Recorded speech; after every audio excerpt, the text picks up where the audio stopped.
Como melhorar a autoestima? Geralmente as pessoas que sofrem de baixo autoestima, elas vêm com um acúmulo repetitivo de pensamentos ruins.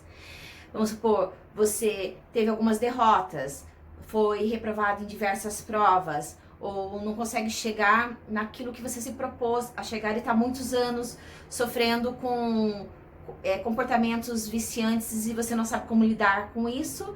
Então vem ali aquele sentimento de culpa que só somatiza mais e acaba deixando a pessoa um pouco mais para baixo, ou muito mais para baixo, inclusive com um sentimento de fadiga. O passo a passo é, a primeira, você, digamos que o pensamento veio, detecta o pensamento. Vamos dar um exemplo. Eu acho que eu nunca vou conseguir. Eu nunca vou ser aprovado. Eu nunca vou encontrar o amor da minha vida. Eu nunca vou ter independência financeira. Aí o que acontece? Vamos pegar aqui umas sequências para você conseguir visualizar e saber como tratar bem. Então você vem com esse pensamento, eu nunca vou ser aprovado. E daí depois vem o sentimento de culpa assim. Eu acumulo um monte de material, eu deveria estar estudando, eu deveria estudar mais, eu não consigo me concentrar. Aí vem todo aquele julgamento e processo de culpa junto, né? O primeiro passo é compreender que são pensamentos ou crenças. Vamos falar, não gosto muito de falar a palavra crenças limitantes para falar bem a verdade, mas vamos dizer assim que eu acho que é algo que vocês conhecem bem. Que foram surgindo, ou ruminações, eu prefiro muito mais esse termo, ou pensamentos negativos, que foram surgindo conforme você foi tendo um acúmulo de derrotas e você continua tendo o mesmo comportamento repetitivo e não sabe lidar com isso e carrega esse sentimento de culpa que só te piora. Então vamos supor, eu quero perder peso, e aí você começa a fazer segura a boca, né? Ou faz uma readequação alimentar, depois ataca a geladeira, vem novamente o sentimento de culpa. Você escreva. Primeiro passo é escrever o pensamento, tomar uma distância do pensamento e analisar. Analisar o seguinte: se algo, digamos que você que não aconteceu, você ainda não fez a prova, vamos colocar duas hipóteses. Ainda não aconteceu. Você vai pensar de um modo assim, bom, são só pensamentos, não é um decreto, não precisa ser real. Então, qual é a situação que eu tenho que fazer? Qual é a atitude que eu tenho que ter? Digamos que você quer fazer uma dieta, eliminar peso. Então, o que eu tenho que fazer? Eu tenho que tirar as coisas da minha geladeira, que engorde, porque na hora que me der esse desejo enorme de comer um monte de coisa e eu for atacar a geladeira, não vai estar ali. Comece a criar um plano de fuga, metas que te deem, não conte só com a força de vontade, porque a força de vontade, ela geralmente não dá muito certo por muito tempo. Então pense na prática o que você pode fazer para de fato conseguir cumprir. E acaba chegando no passo 2, porque fazer com que você sinta orgulho de você, das suas atitudes, vai te ajudar a querer realmente a manter essa disciplina. Então, no seu caso, digamos que o seu caso seja sobre os estudos.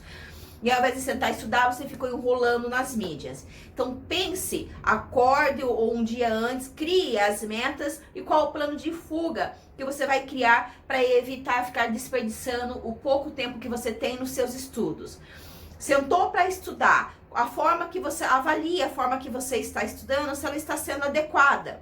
Se você cria planos de estudos que você não consegue bater, tenta pensar de um modo que não fique tão engessado, que você crie de uma forma mais ativa. Use a engenharia reversa, use as questões para estudar, muda o ambiente de estudos, coloca um timer, coloque de um modo que você não conte só com repetições e força de vontade.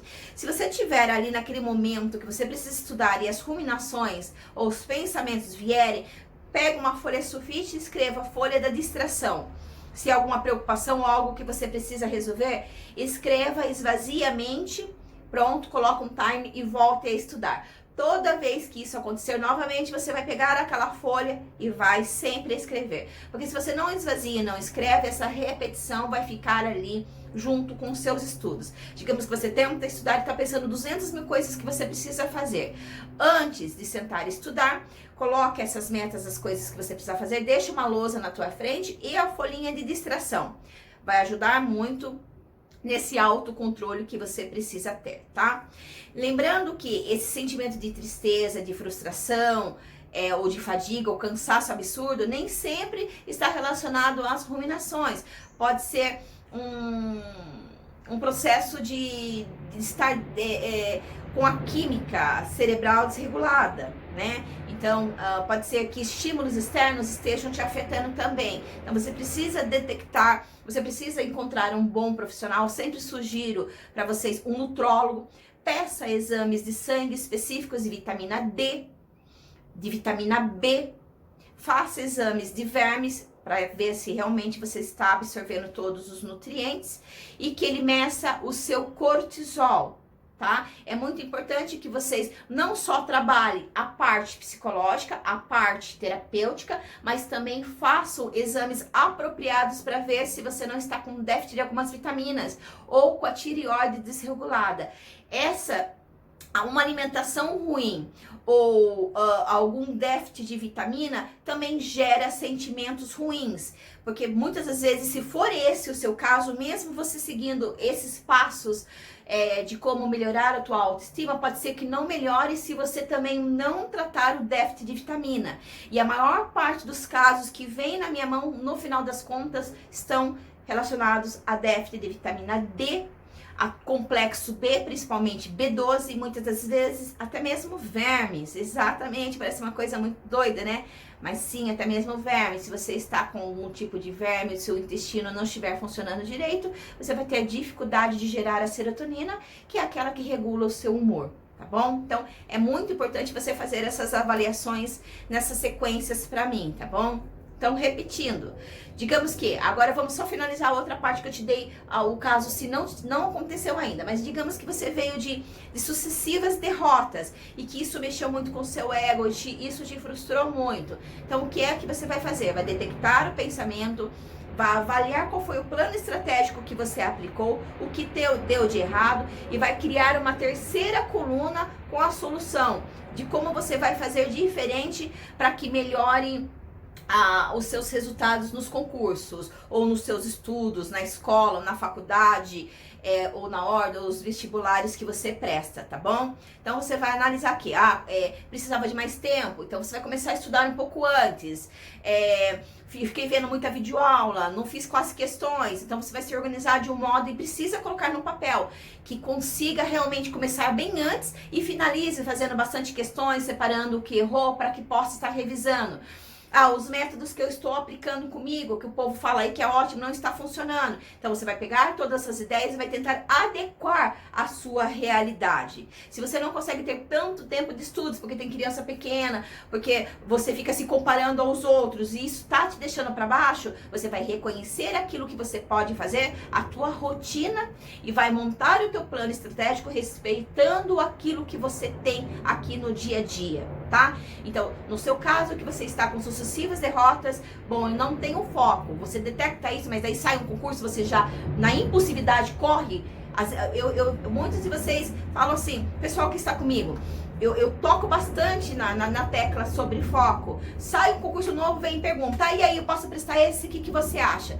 Gente, você vê, isso é comportamento de vício, isso é comportamento impulsivo. É tão simples resolver se realmente deve pegar. Basta você entender que até aqui o que deu errado é o que você acha que estudar todo no edital vai te aprovar. Você já percebeu que não, que você já viu várias e várias vezes um monte de aulas e você não saiu do lugar. Então, qual é o teu plano? O teu plano? Bom, fazer diferente. O que é fazer diferente? Como é que eu vou fazer diferente no meu dia a dia? Então, coloque ali os concursos ou as suas metas daquilo que vai te deixar perfeito e mantenha. Se você começar a perceber, coloca bem à vista que você já está novamente agindo por impulsividade, porque isso é impulso, isso é vício comportamental. deixa ali, detecte, você tem que deixar na tua cara, na tua frente. Detectou, aí você se avalia qual comportamento que eu tô tendo. Tô tendo aquele comportamento viciante que a Kátia comentou de novo. Aí olha ali, qual foi o plano de fuga que eu criei? Passa novamente a limpo esse plano de fuga, cria novamente as suas metas e vai trabalhando um processo de auto-monitoramento, tá bom? Isso vai ajudar. Essa insistência, essas tarefas, procure ver sempre esse vídeo aqui para você estar se autoavaliando, para que você não haja mais por impulsividade ou desespero. Essa reflexão, esse trabalho de enfrentamento não é fácil, mas realmente vai te ajudar a ter mais disciplina, constância e estratégia no seu dia a dia, tá bom? Espero ter ajudado, gostou? Dá um joinha, abraço forte de ursa, fique com Deus.